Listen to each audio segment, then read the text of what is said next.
Okay friends, तो the next exercise is exercise number 10।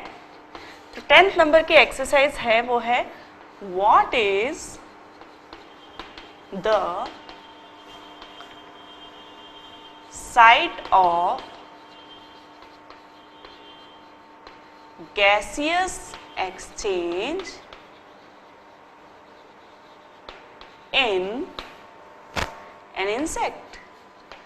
ठीक है, अब आप याद कीजिए जब हमने पढ़े थे, क्या पढ़े थे?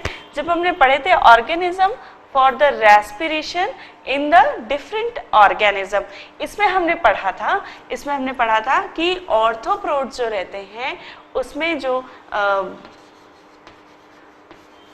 रेस्पिरेटरी ऑर्गन्स रहते हैं वो क्या रहते हैं? ट्रेकिया रहती है, और उसको ट्रैक्यूल्स जो है उसके डिफरेंट ब्रांचेस जो है वो ट्रैक्यूल्स बनते हैं। बाद में हमने ट्रैक्यूल्स और ब्रैंक्यूल्स में डिफरेंस भी पढ़ा था।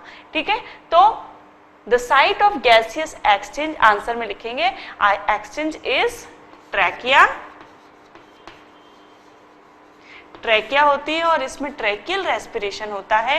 ये ट्रैकियल रेस्पिरेशन सिर्फ इतना नहीं लिखना है, पूरा आप इसको डिफाइन करेंगे। क्या होता है कि ये ट्यूब्स होती हैं, ठीक है, ट्यूब्स होती हैं जो कि पूरी बॉडी, इसकी ट्रैकिया जो रहती है वो ट्यूब्स रहती है और इसकी जो है डिफरेंट ब्रांचेस रहती हैं, स्मॉल स्मॉल ब्रांचेस, और वो पूरी बॉडी को जो है सप्लाई करती है, एक ऑर्थोप्रोड की, एक इंसेक्ट्स की, और it penetrates the tissues also. ठीक है, ये हमने देखा था इसके डिफरेंस में, पेनिट्रेट्स द टिश्यूज।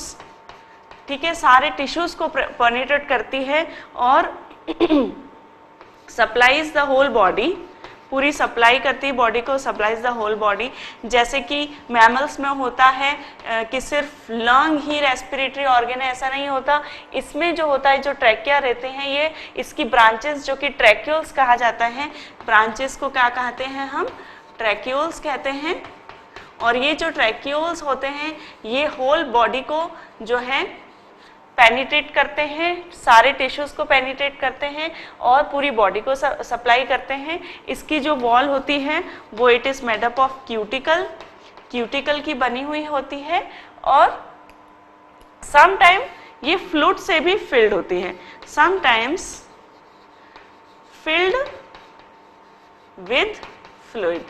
तो ये जो है आप इसमें पूरे आप लिखेंगे कि ये जो ट्रैकिया, जो गैसेस एक्सचेंज होता है इंसेक्ट में, वो ट्रैकिया के द्वारा होता है। उसे ट्रैकियल्स जो है, ट्रैक्यूल्स बोलते हैं उसकी डिफरेंट ब्रांचेस को, और उसके थ्रू जो है वो एक ऑर्थोप्रोड में, एक इंसेक्ट में, इंसेक्ट जो है वो ऑर्थोप्रोड्स में आते हैं। तो ऑर्थोपोड्स में जो है इसके द्वारा हमारा गैसेस एक्सचेंज होता है। ये पूरी बॉडी को पेनिट्रेट करते हैं और ये शाइनिंग वाइट कलर की होती हैं, शाइनिंग वाइट कलर की ट्यूब्स होती हैं।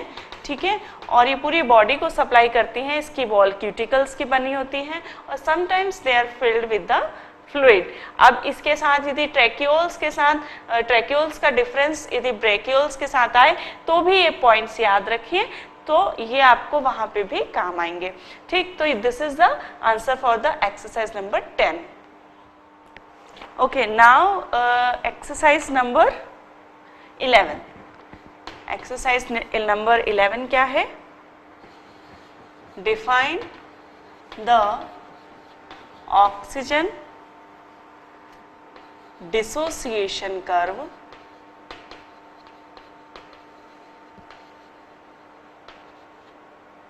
Okay, and can you suggest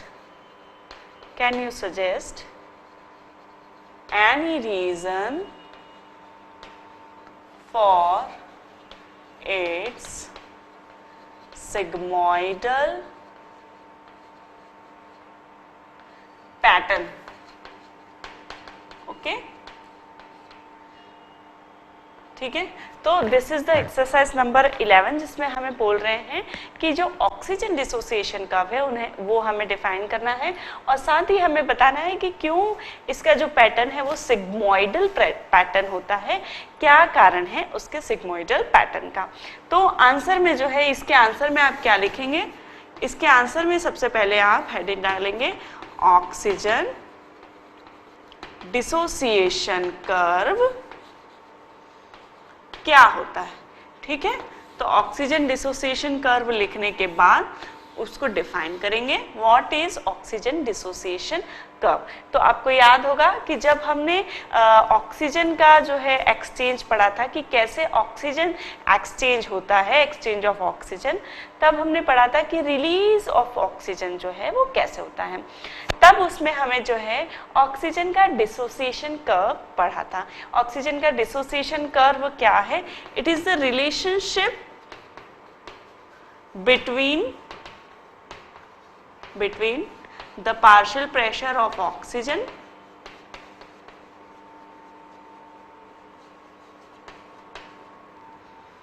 and saturation of oxygen with hemoglobin। ठीक है, तो इन दोनों के बीच जो रिलेशनशिप है वो हमने एक ग्राफ के रूप में बताया है, और उस ग्राफ को जो है, उस ग्राफ में जो ये रिलेशनशिप है ये एक सिग्मॉइड कर्व बनाती है, और उससे हम कहते हैं ऑक्सीजन डिसोसिएशन कर्व। तो उसमें जो है ये आप ग्राफ बना के बताएंगे। ठीक,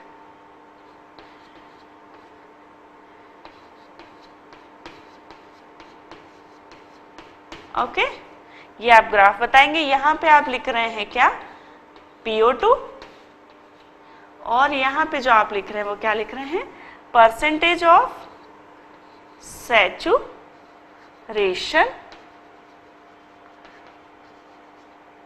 with haemoglobin.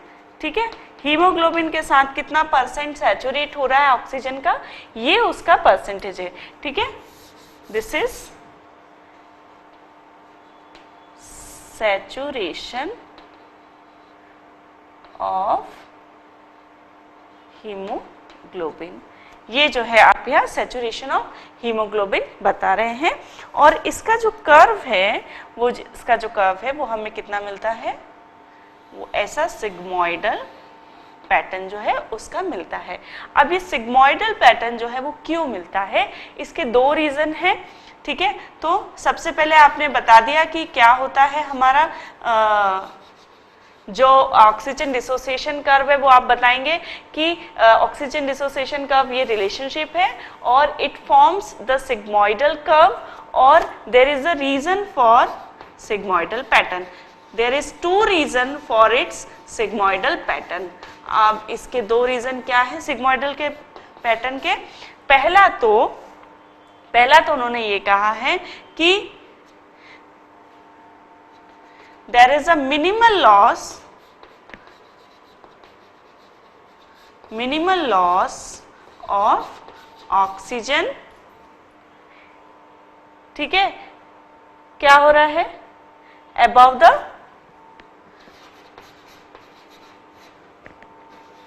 80 mm of Hg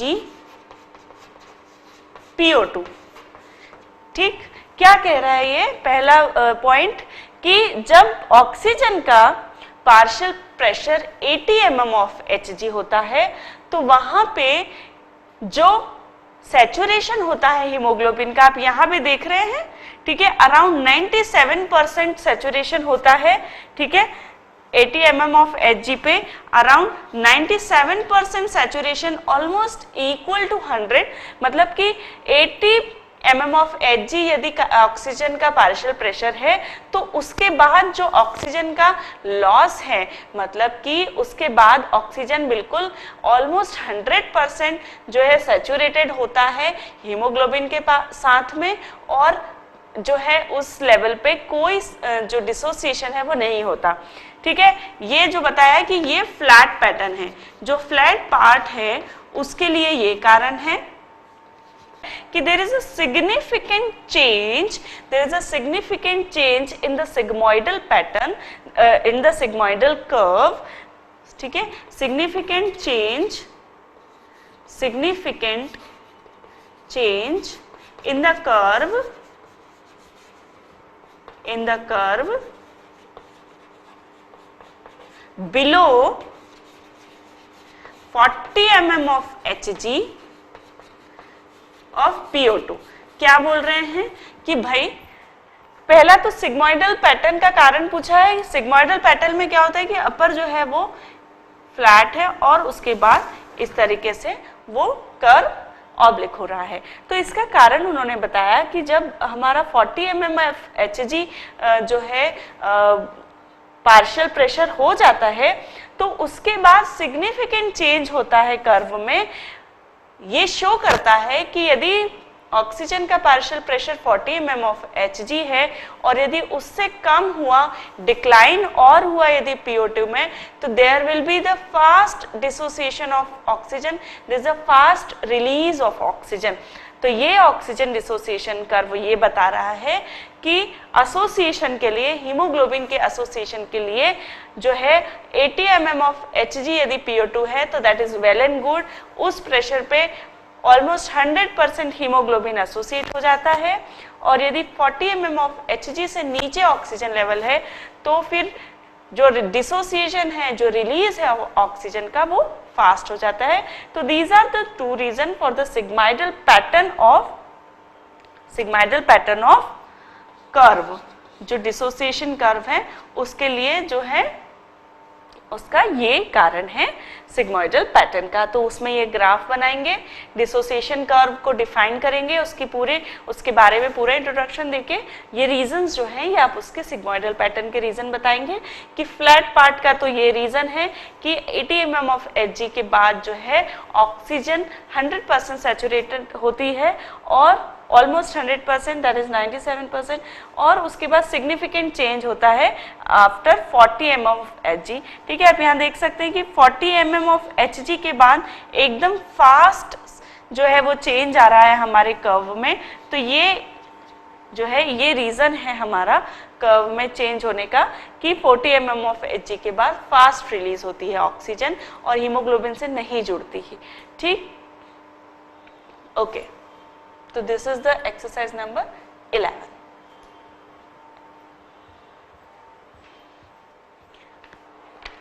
okay, तो जो नेक्स्ट एक्सरसाइज है वो 12th नंबर की एक्सरसाइज है, एक्सरसाइज नंबर 12, जिसमें उन्होंने कहा है कि have you heard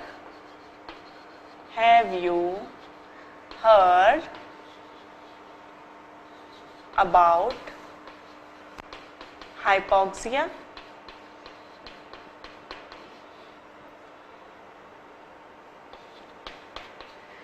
Try to gather information about it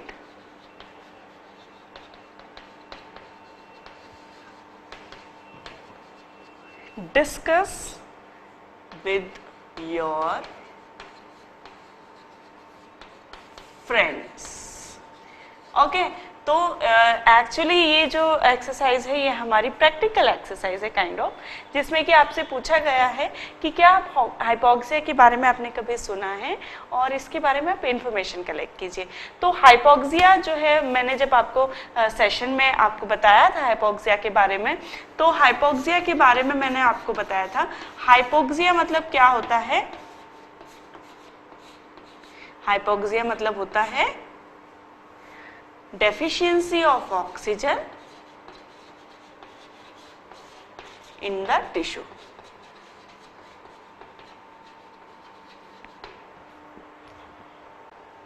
ठीक है, तो हाइपोक्सिया के बारे में मैंने आपको बताया था कि यदि ऑक्सीजन की जो कमी आ जाए, ऑक्सीजन की शॉर्टेज आ जाए टिश्यूज में, तो उसको हाइपोक्सिया कहते हैं। इसके दो कारण होते हैं, एक तो आर्टिफिशियल हो सकता है और एक होता है एनीमिक।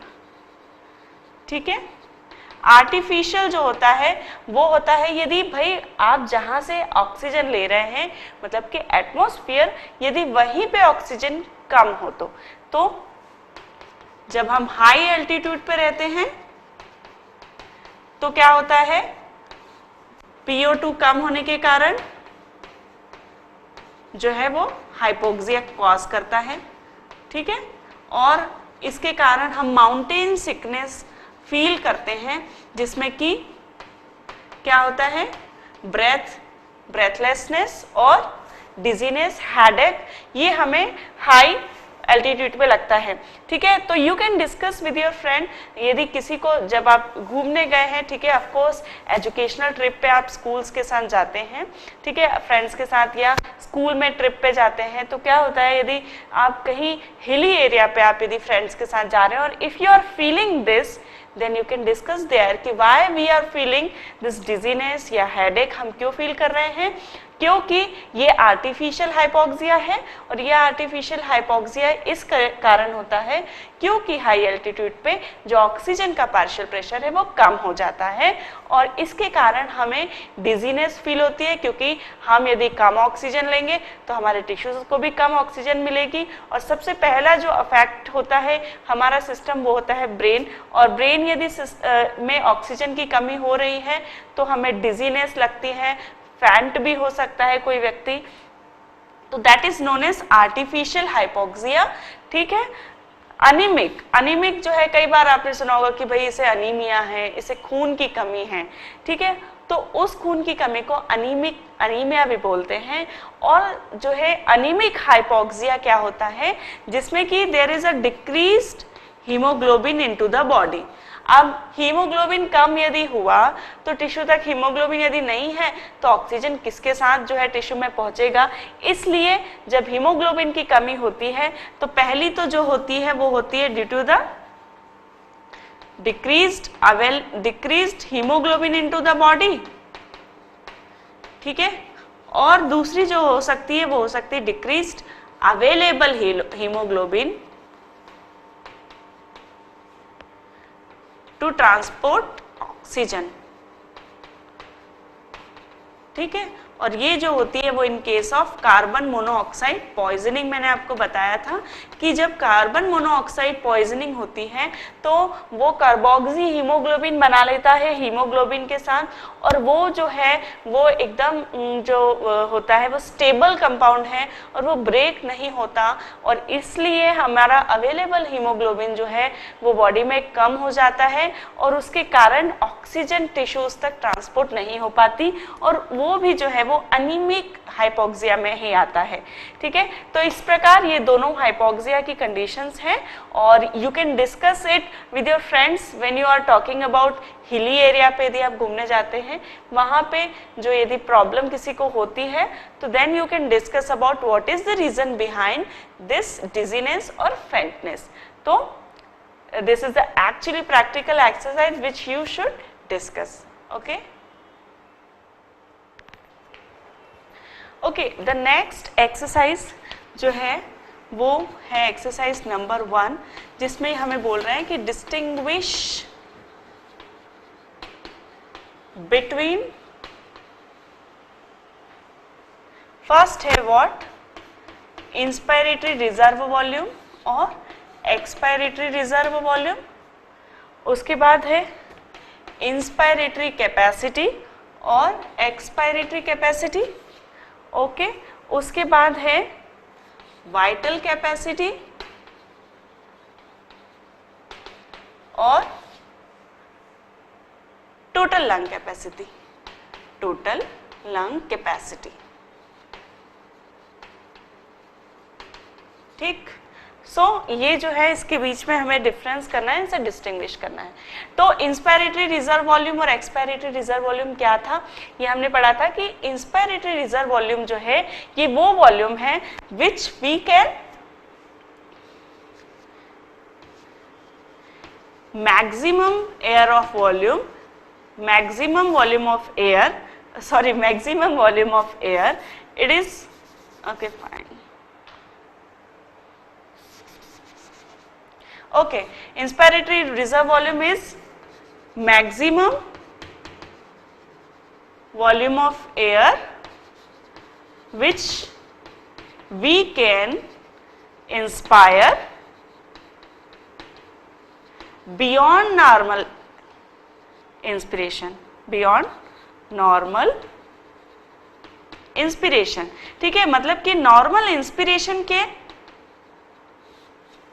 बाद जितना हम इंस्पायर कर सकते हैं उसको कहते हैं इंस्पायरेटरी रिजर्व वॉल्यूम, जो कि रिजर्व रखा गया है, ठीक है, वो रिजर्व है, हम उसको और इंस्पायर कर सकते हैं इस इंस्पायरेटरी रिजर्व वॉल्यूम। और वही maximum volume of air which we can expire beyond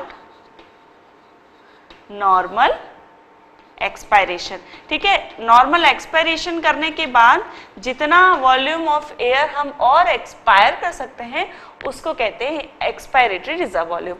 अब कैपेसिटी क्या है, इंस्पायरेटरी कैपेसिटी और एक्सपायरेटरी कैपेसिटी क्या होता है कि जो टोटल वॉल्यूम ऑफ एयर है, ठीक है, total volume of air which we can inspire forcibly, ठीक है, जो हम फोर्सिबली इंस्पायर कर सकते हैं उसको हम कहते हैं इंस्पायरेटरी कैपेसिटी। मतलब कि भाई उस लंग की इतनी कैपेसिटी है कि आप उतना वॉल्यूम ऑफ एयर जो है फोर्सिबली अपने अंदर इंस्पायर कर सकते हैं। और उसी तरह एक्सपायरेटरी जो कैपेसिटी वो होती है total volume of air which we can expire forcibly, ठीक है, ये फोर्सिबली जो हम वॉल्यूम इंस्पायर और एक्सपायर कर सकते हैं उनको कहते हैं कैपेसिटी, इंस्पायरेटरी कैपेसिटी और एक्सपायरेटरी कैपेसिटी। ये जो होता है ये होता है inspiratory reserve volume plus tidal volume, और ये होता है expiratory reserve volume plus tidal volume, ठीक है, ठीक है। जो इंस्पायरेटरी रिजर्व वॉल्यूम होता है वो 2000 to 2500 ml ऑफ एयर होता है, और जो एक्सपायरेटरी रिजर्व वॉल्यूम है वो 1500 to 2000 ml ऑफ एयर होता है, ठीक है। इस प्रकार जो इंस्पायरेटरी कैपेसिटी होगी, क्योंकि इंस्पायरेटरी कैपेसिटी जो है वो IRV प्लस टाइडल वॉल्यूम है, इसलिए जो है ये कितना होगा 2500 से 3000 ml ऑफ एयर, और ये जो होगा ये होगा 2000 से 2500 ml, ठीक है। तो ये आप समझ गए inspiratory reserve volume, expiratory reserve volume, उनके जो है आप इसमें अमाउंट देंगे, क्वांटिटी देंगे, देन कैपेसिटी और उनकी जो है जो वॉल्यूम है वो देंगे। उसके बाद आते हैं हम वाइटल कैपेसिटी और टोटल लंग कैपेसिटी पे, ठीक है। तो वाइटल कैपेसिटी जो होती है वो होती है हमारी, ठीक है, वाइटल कैपेसिटी जो होती है वो maximum volume of air we can inspire and expire, ठीक है, is called as vital capacity.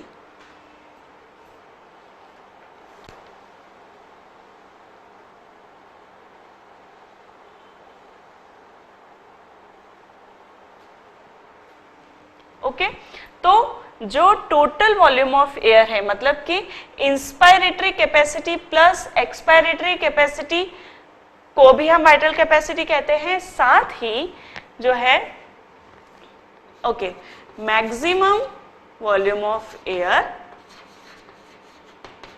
Which we can inspire and expire forcibly, ठीक है। और इसका फॉर्मूला जो होगा वो हमारा होगा inspiratory reserve volume plus expiratory reserve volume plus जो है टाइडल वॉल्यूम, ठीक है। वो हो गई हमारी वाइटल कैपेसिटी। वाइटल कैपेसिटी इसको इसलिए कहा गया है कि जो हमें जो है वाइटल बना के रखती है, जो हमें लाइव रखती है, इस कैपेसिटी को हम वाइटल कैपेसिटी कहते हैं। अब टोटल लंग कैपेसिटी उसको कहा गया है कि भाई लंग्स में जो टोटल एयर आ और जा सकती है उसको हम कहते हैं टोटल लंग कैपेसिटी। तो जो टोटल लंग कैपेसिटी है वो है it is IRV plus expiratory reserve volume plus tidal volume and plus residual volume, ठीक है। इसको कहते हैं total lung capacity. the volume of air which stays in the lung during forcibly expiration and inspiration. मतलब हमने क्या कहा है कि वो वॉल्यूम ऑफ एयर जो कि लंग्स में रहता है during the forcible expiration and the inspiration, उस टोटल वॉल्यूम ऑफ एयर को हम कहते हैं, क्या कहते हैं? Total lung capacity. तो ये हो गई वाइटल कैपेसिटी और ये हो गई टोटल लंग कैपेसिटी। ठीक,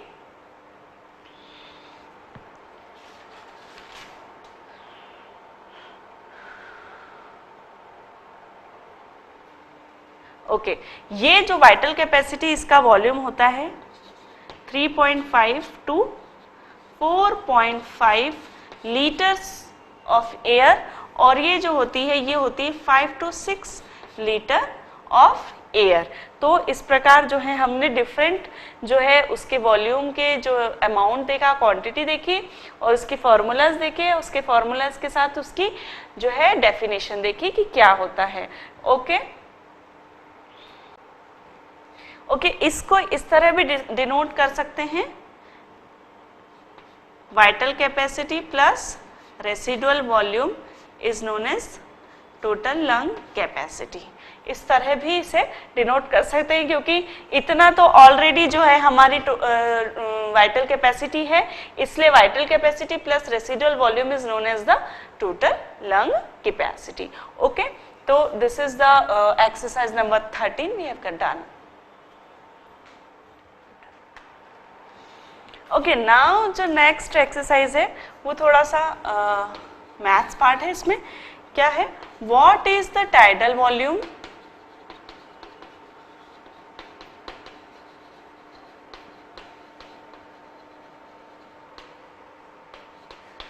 find out the tidal volume for a healthy human in an hour।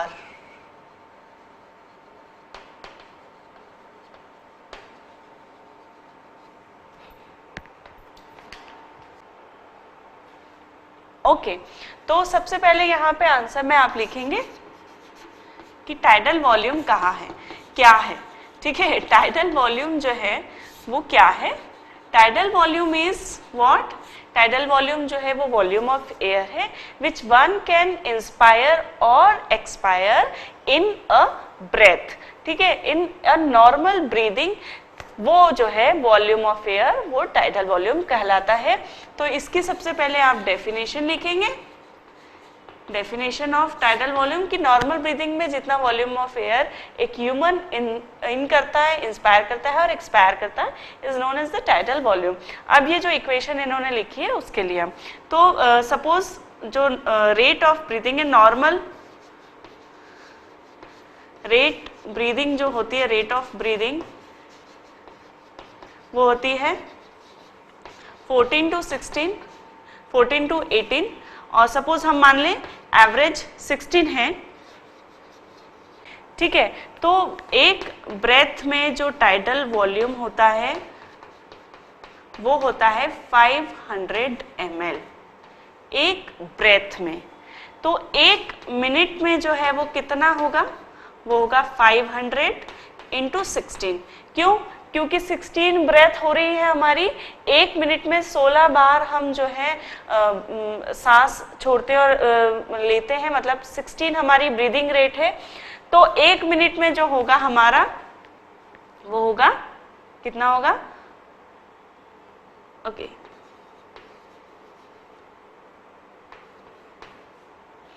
और 1 आवर में किए कितना होगा?